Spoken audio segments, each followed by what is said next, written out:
Hey, I'm back again. It feels like it's been a long time, but it hasn't been that long.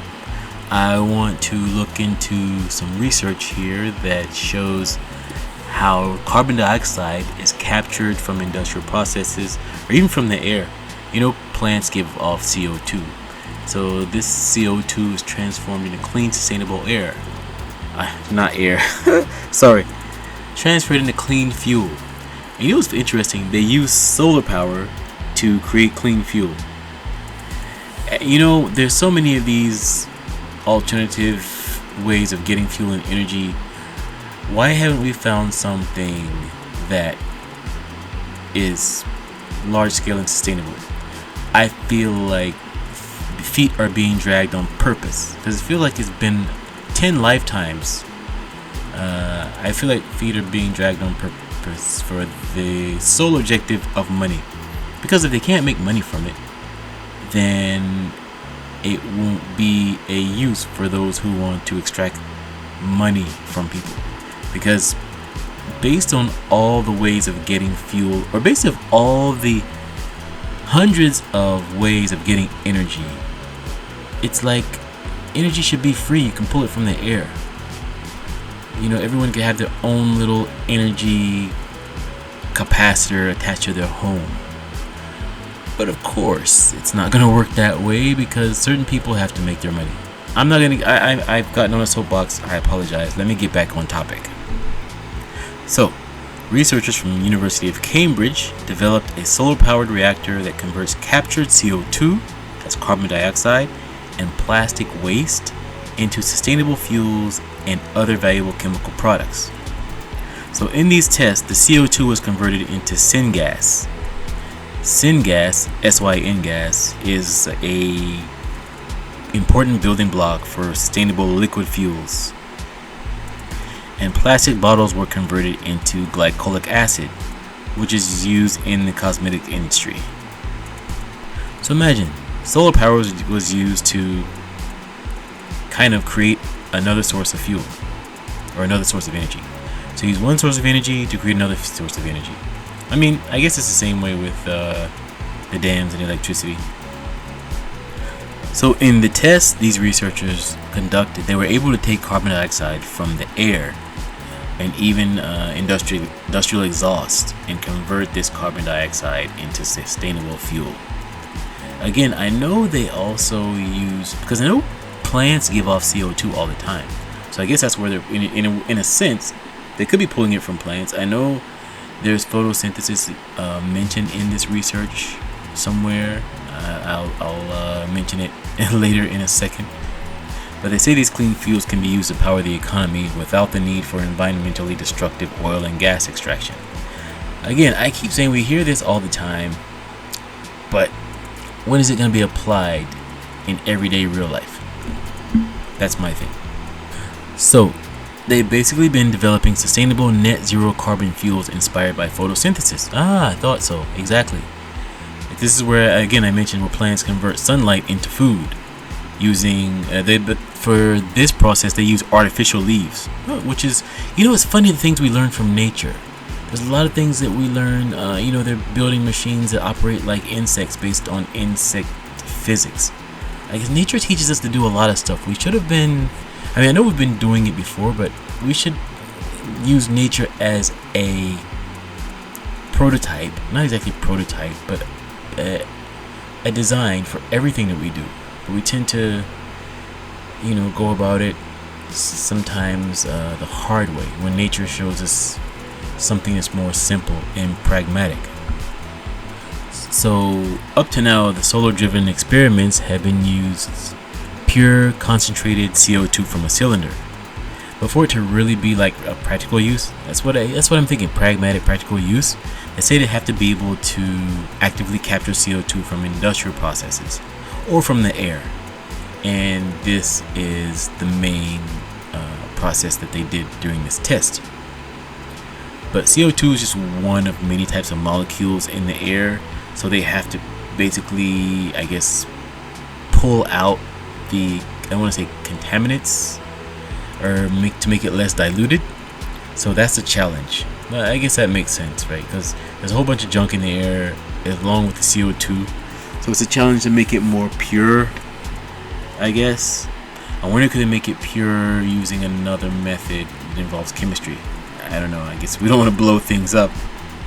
So according to researchers, they're not just interested in decarbonization, but also defossilization, and completely eliminate fossil fuels to create a circular economy, which makes sense. But like I said, we've been talking about this a long time. So in the meantime, this technology is probably going to be used to help reduce carbon emissions by getting them from industry and turning them into something useful. That's a good idea, actually. You just pull them from the industrial waste or byproducts, right, and convert that into something useful, as I said. Even though the goal is to cut out fossil fuels altogether. So these researchers, they took their inspiration from carbon capture storage. It's called CCS, where the carbon dioxide, CO2, is captured and then pumped and stored underground. The CCS is a technology that's popular with fossil fuel industry as a way to reduce carbon emissions while continuing oil and gas exploration. So instead of carbon capture for storage, they use CO2. Instead of burying it underground with long-term consequences, yeah, that's not a good idea. They want to convert it to something more useful. So the researchers adapted their solar-driven technology so that it works with flue gas. Flue gas? Okay, I don't know what flue gas is, but they say they wanted to adapt the solar-driven technology so it works with FLUE gas, or directly from the air, converting the CO2 and the plastics into fuel and chemicals using only the power of the sun. So you got to use solar power to convert dirty resources into clean energy, as I mentioned before. So they bubble the air through the system containing an alkaline solution, and the CO2 selectively gets trapped, and the other gases present in the air, such as nitrogen and oxygen, bubble out of this system. The bubbling process allows the researchers to concentrate the CO2 from the air in the solution, making it easier to work with. The integrated system contains a photocathode and an anode. The system has two compartments. On one side, it's captured CO2 solution that gets converted into the syngas I mentioned earlier, which is a simple fuel. And on the other side, the plastics are converted into useful chemicals using only the sunlight. So the plastic component is an important trick to the system, according to the researchers. They capture it using the CO2 from the air, and makes the chemistry more difficult. But if they add plastic waste to the system, the plastic donates electrons to the CO2. Oh, interesting. Okay, this is really gets down to the molecular atomic level here. So they say the plastic donates electrons to the CO2. The plastic breaks down to glycolic acid, which is widely used in the cosmetics industry. So I guess they can give that to the cosmetics. And then the CO2 is converted into syngas, which is the simple fuel.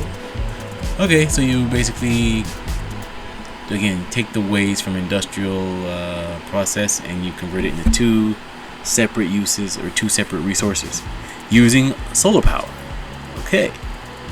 Yeah, solar powered system takes two harmful waste products, plastic and carbon emissions, and converts them into something useful for makeup and fuel. That's funny, eh? Makeup and fuel coming from the same dirty process. That's funny. So instead of storing the CO2 underground like in the fossil fuel process and CSS, they capture it from the air, make clean fuel, then they cut out fossil fuel industry process, or however they call it. Yeah, and this would, okay, you cut out fossil fuel, but these people who are running this industry want to make money somehow. So I don't know how this is gonna fly. It's good for clean emissions, but people who have money, they want to keep making money. So I don't know how to call this.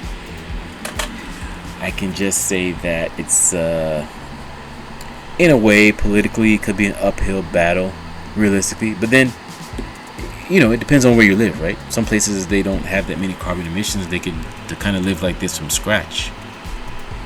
Anyway, I think this is a good technology to develop, and I know they say an industrial scale, but they could make it, again, make it a small process where people can make their own fuel. Would they do that though? You make a small machine. I guess you got to go through patents and things like that, but you could actually make a small machine based on this testing. Just make a small machine for everyone. Everyone manufactures their own fuel and their own makeup. I know it's possible, but again, people want to make money, so you never know. But anyway, I rambled on enough. Thank you for your time. Let me know what you think. Thanks a lot.